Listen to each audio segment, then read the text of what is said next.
Into our midweek update from Jefferson City, Missouri, downtown, live right here. I'm going to be quick. We got several questions. I'll probably just start with them. If you're asking about the state senate, yeah, it's an interesting place still. Lincoln Day was interesting. We'll just go with those two things. First, let's do Lincoln Day.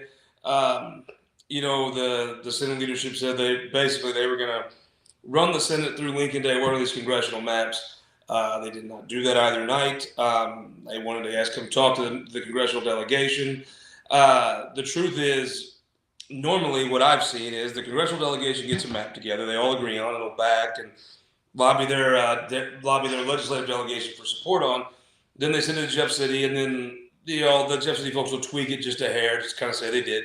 Then they'll move on. Everything will be fine. In this instance, that did not happen. They did not send a map, and there's been chaos ever since. The House folks did a map. If I'm Dan Shaw, I'm looking back and saying, "Oh, you guys gave me grief, but it's not so easy, is it, fellas?" It's not easy. It's not easy for a couple reasons. One, with term limits, you're seeing maybe not the same connection that folks used to have to their congressman or their congressman to their legislative delegation. Some are better at it than others, but it's probably no one can say it's the same because there's be more people to meet. Number two, the culture is just different. People want what they want. They don't care. Number three, you have 2 open congressional seats, which is more than you normally ever have in a redistrict. Usually, congressional seats don't turn over very often at all. So now you have 2, and then you have a new Congresswoman in Cori Bush. That folks, you're more vulnerable. Generally, thought the longer you're there, you get more stable.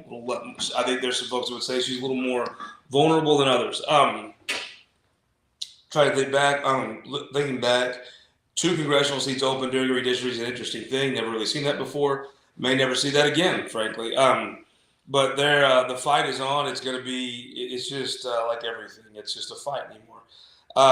So as the maps move forward right now, where they are is the House passed a map that the Senate leadership endorsed. They did not get all the senators to endorse because that would not have happened. There's 2 things at play here. There's a math problem. St. Louis County has about a district and 2/3. So you're going to have to spill about a third of a district out into either this is just the map, St. Charles, Franklin, Jeffco. Now, that would take almost all of Franklin County to spill out. And it would be in with St. Louis County, which they don't want. And the pro tems from there, and Blaine Luetkemeyer, who's had maybe the largest role of anybody in this process, doesn't want that. The speakers from Jeffco, he doesn't want Jeffco to get split because it would have enough. You'd have to split it again. And St. Charles, so they lost out. They don't have the speaker. They're the pro tem. Blaine Luetkemeyer, I guess, wanted Franklin County more, so they're going to lose out. This population is spilled out into there. I honestly don't think it's going to make any difference at all. What happens with the wrangling? You really can't draw a map that gives St. Charles County what they want. And keep Jefferson County and all these other things. I think this is going to go 3 ways. And that's the question I had from Mary in St. Louis is where do they stand now? Senate leadership doesn't know. And people want to attack them, and that's fine. But when you're in the leadership, you get the credit, you get the blame. But no one can do this. There's a math problem. Everybody can't have a district. You have Senator Burleson that wants some changes. Senator Bratton wants some changes that help their races. Steve Roberts wants change that helps his race. People can tisk and look down their nose. That's just politics. That's the way it goes. Looking down on any of those people for wanting things that help their career, come on. That's just, it's silly. And the problem is you got Dave Schatz caught in the middle. He's got members of Congress banging on him, donors banging on him. He has the conservative caucus banging on him every day, but that's just a Wednesday in the life of Dave Schatz. His own members saying, if you give them something for bashing you, we're pissed. He's got the congressman's donors. He's got regular people in the state, CEOs, folks he respects, going, come on, what's the deal here? They don't understand what he has to do with every day. Then you got he's running a Senate campaign. Dave Schatz is under a lot of stress right now. And, I don't know what you do. I wrote a column that, what could you do? It's like this Don Caroff. What could he have said? He said the things he's been trained his whole career to say, the things most health directors say. He can't be confirmed. And you can blame the senators, but that's also the public is pissed at people that say they're a public health expert. And then they have a lot of time for him. If he says the things that if he says the things to get confirmed, he would look ridiculous in his field and be somewhat uncredible, be have very hard time doing his job. So he said a little bit of everything. He said a little bit of the things they wanted to hear, and a little bit of the things that while he was what health experts wanted to hear, and it get confirmed. And then you're a school board president. Here's the thing. I'll get back to the maps in a second. You're a school board president right now, so everybody else in the world has a thing where they have a your restaurants, all these folks have no way to tell. They have no way. There's no way they can get out and find employees to do stuff. Well, schools are going to be the same way. You got janitors, you got support staff, you got bus drivers, you got teachers. They don't have the ability to. They don't have the ability to get to work. They don't have the ability to stay at work. They get sick. Inflation. I mean, that's it is looking a lot Jimmy Carter like for Joe Biden. He cannot get inflation under control. Real people who are already paying a price are going to pay a much bigger price if you can't figure it out. So then you go back. How does this all fit into the maps? Well, what can Dave Schatz do? So there was a plan floated by the members of Congress to maybe they would go and float a map that essentially stuck Jefferson County to southeast Missouri. Jefferson County is a great place. I know a lot of good folks from Jeff County, but it's St. Louis. It's not Seymour. Now, last time there was a deal, they took the southern part of Jeffco, which is a little like Seymour. But let's be honest, Arnold's not Seymour. We don't even drive. There's no Ubers in Bunker. Well, we don't really drink Starbucks. What we relate to these people about? I mean, we don't eat tofu. I don't know. It's a bizarre thing to think that we would that you'd put those two together. I mean, why don't you just put the Hill? Why don't you put the Arch in the 8th district? I mean, go put the Plaza in Kansas City 8th district. Just make the whole state the 8th district. Yes, if that's what you want to do. But that plan, you had Jason Bean stand up and Holly Rager and Justin Brown and Carlos Singer. Nope. Here, I don't know this is what they thought, but if I was them, this is what I would thought. If I'm them, I'm like, okay, for 3 weeks now, I've stayed up all night. I've answered quorum calls. I've been called a rhino. I've had these people attack leadership. They've attacked me. They have people sending me Facebook messages, phone calls. These phone calls from out of state, Ohio, whatever. They've done nothing but harass leadership and me for 3 weeks, and I've been there every time answering the quorum call. And they've been attacking you, and now you're going to give them what they want and screw over me. I mean, I don't know if that's what they're thinking. That's what I'd be thinking. I'd be like, so let me get this straight. I do it. I answer every quorum call. I vote with you. I endorse. I take all the heat with you, and we're all going to hang together until we're just going to screw these people for the most loyal folks. I mean, and you say it didn't go over. I mean, I think it wouldn't have went over not just with leadership. I think your every other senators would be like, now wait a minute, we're going to ask these folks to stick together, then we're just going to cut them loose. And look, I don't think it was a dastardly plot or anything. I think that the folks are desperate. They're in a terrible spot. And this plan was a plan that they thought they could sell. They didn't see it as that bad of a thing. And you wouldn't. I mean, if you're not from Southeast Missouri, you wouldn't understand it. I mean, I don't understand some things that happen in Kansas City. I don't understand. I mean, I love showing Missouri because I get to go see these things and experience these parts of the state. But you can't know what you don't know, right?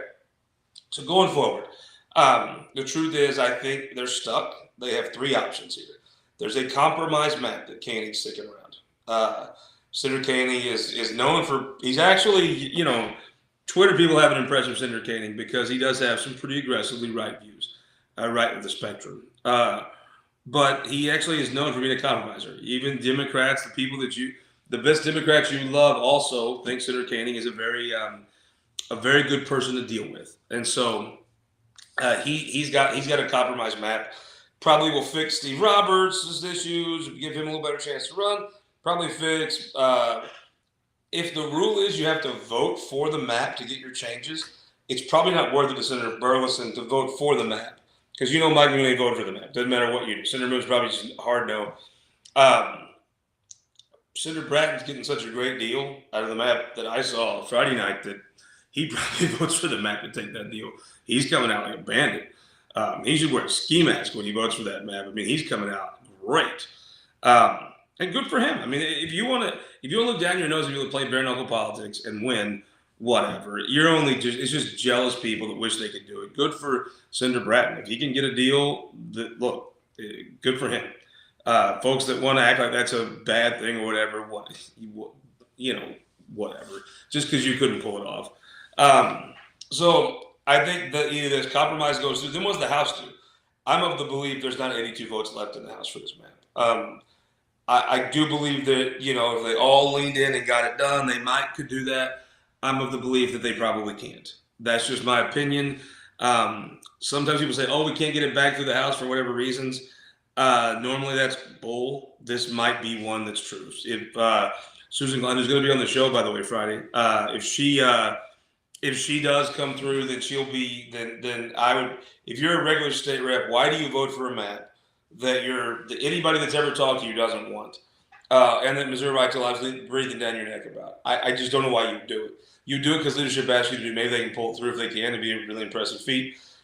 That map, though, doesn't help St. Charles, so you probably have to PQ that compromise map. Now, I think you could put a little more St. Charles. I've heard they want 51% or whatever of a St. Charles of a district to be St. Charles Countyans. I mean, to do that, you have to start breaking up Jefferson County, or you have to. I guess you could keep Jefferson County together, go up into South County, and the problem you have with that is, they've created this whole line of 7171, which is at this point not genuine, really, to be honest with you. All the areas that are the most Republican of Van Wagner's district are all the areas around the very edge. So if you were to go from, let's say, Jefferson County up through Oakville, Melville, you're getting Republican areas to get to some Democrat areas. So you could offset it. If you have a 7-1 thing, if you get St. Charles County together, but you make the second weaker, some folks are going to call bullshit on you. So not that even matters at this point, probably, but where the Republicans are around, obviously, they're the furthest from the city. So you'd have to come through there. There's not a line of Democrats you could really get to get to some of our more problematic areas, such as a Webster Groves, or if that stays, or a Glendale or whatever. So I don't know what you do. That compromise map would be interesting. You could draw a compromise map, probably that shifted it a little bit and helped St. Charles County. I just don't know if you're regular. You have to keep in mind. I've tried to tell you in these videos, everyone in the Senate sees this differently. If you're in the conservative caucus, you see leadership has done nothing but persecute you for 3 years. If you're leadership, you've done nothing but try to make them happy for 3 years. And if you're a senator on the other side of the Ralliant College, like, look, man, you've got all the floor time, you've held up things for 3 years. They all see it differently. They all can pass lie detector tests and swear to God their view is true, and they'd be telling you the absolute truth. I'm telling you. It's a situation where no one can agree. They just don't see the world the same way. So back to this. In my view, I don't know the House could pass it. I don't know the House would even try. If you're the House, why do you do that? You did a deal. That's the problem with these big statements before session. You do a deal on a map, and then the Senate can't get it done. Now, the House got in there and did it real quick, right through, before the pressure got turned up. And they only got 84 to 86. I'm of the opinion if the St. Charles people are turned loose to vote for the map, that helps a lot.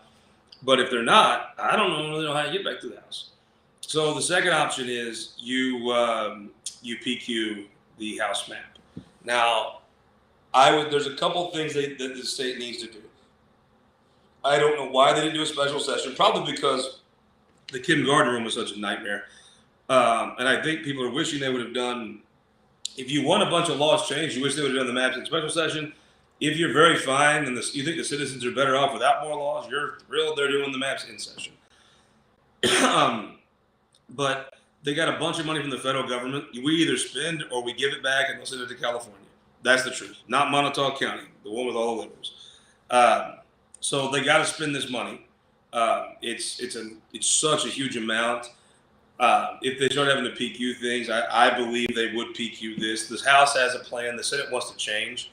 So in my view, it gets, a PQ is what you do the last thing before to the governor's desk.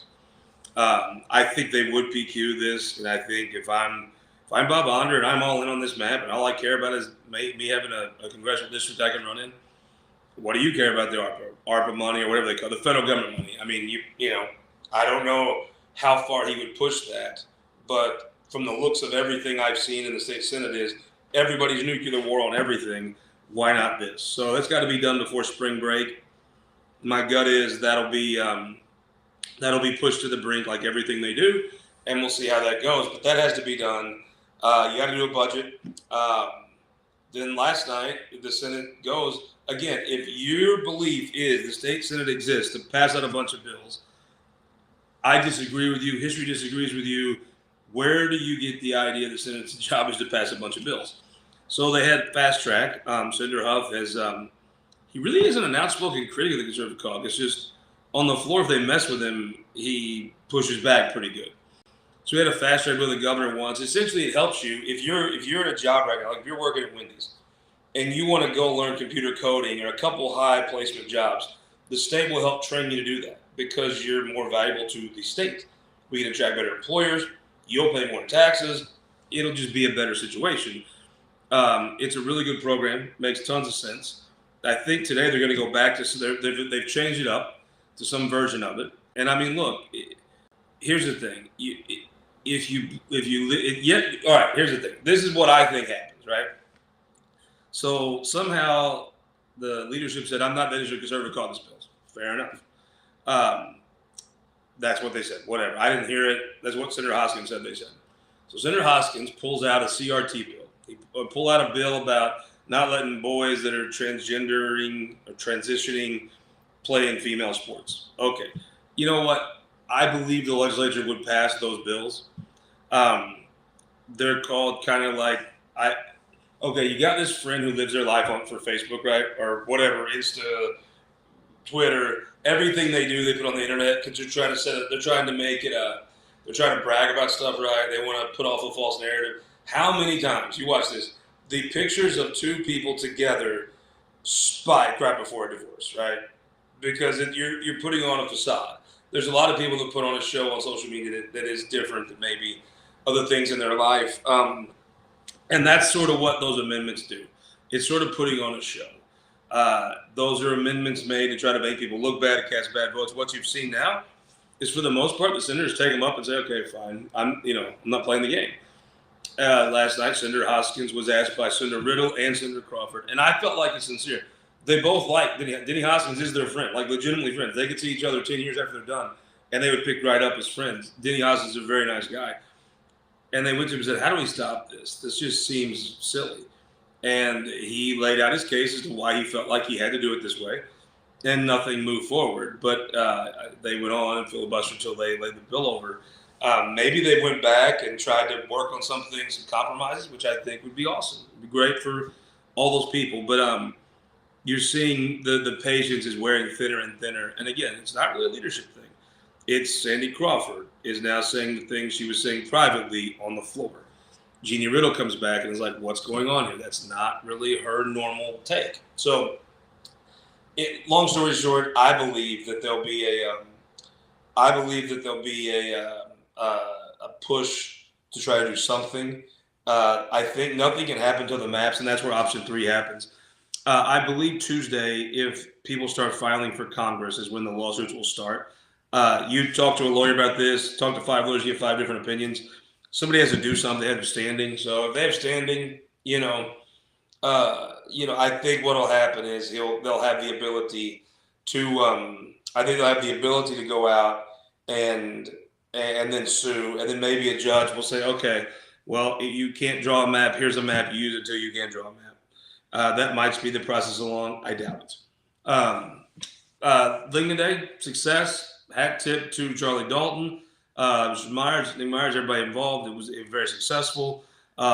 It's about as together as Republicans can look these days. It's the curse of winning every election ever. It's just you fill up. And Josh Hawley endorsed Vicky Hartzler. Big thing for Vicky Hartzler. You could tell Greitens put out a video with some woman he pardoned. It's like, okay, I'm not that creepy, guys, really.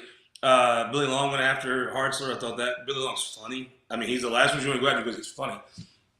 All that will end up how it ends up. I think the truth is, does any real endorsement of a politician help you? No. Is Josh Hawley the best one? Yes. How much does it do for her directly? I like Josh Hawley. I'll vote for her. I think there's some benefit. That's probably true of maybe him. The governor has some folks. If he endorsed, there's some folks who will come along with that. But I think Hawley's the biggest endorsement. I don't think endorsements matter that much. But here's where Hawley's endorsement could matter. One, if will Donald Trump go against Josh Hawley? I don't know. Maybe not. If he says that, he might just stay out of the race, right? If he doesn't want to endorse her, you'd have a hard time convincing me that a legitimately sincere Christian woman like Vicky Hartson is Donald Trump's, version of what he thinks is a great senator. Maybe I'm wrong, but I don't think I am. But maybe he doesn't endorse in Missouri. There you go. If he does endorse Vicky Hartson, she's probably going to be the U.S. senator. If he stays out of it, but I have a hard time seeing him pick someone else in that race. You saw Ted Cruz come out right away and drop the endorsement of Eric Schmidt. I think most folks, no one's surprised Vicky Hartson was endorsed by Hawley. No one's surprised Ted Cruz endorsed Schmidt.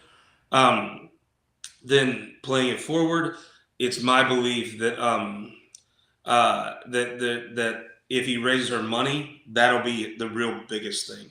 If Josh Hawley pulls together money to help elect her, that's probably the biggest thing his endorsement does. If it doesn't, it's outside of delivering Trump and maybe keeping Trump out, probably raising money for her is a big, and Josh Hawley can raise money, a lot of money, lots and lots of money. And if he does that, that's something that'll really help. I mean, if Vicky Hart's senator, it will be in part because Josh Hawley helped her. Now, why would he do that? Schmidt could overshadow you, that kind of stuff. We'll see. Schmidt has interest in some other things. Vicky Hart has interest in the state, so it could be a little different. That said, Tashara Jones on the show. Come back. We hit our 20-minute mark. Tashara Jones, going to be a great show from City Hall. Join us then Sunday on This Week in Missouri Politics.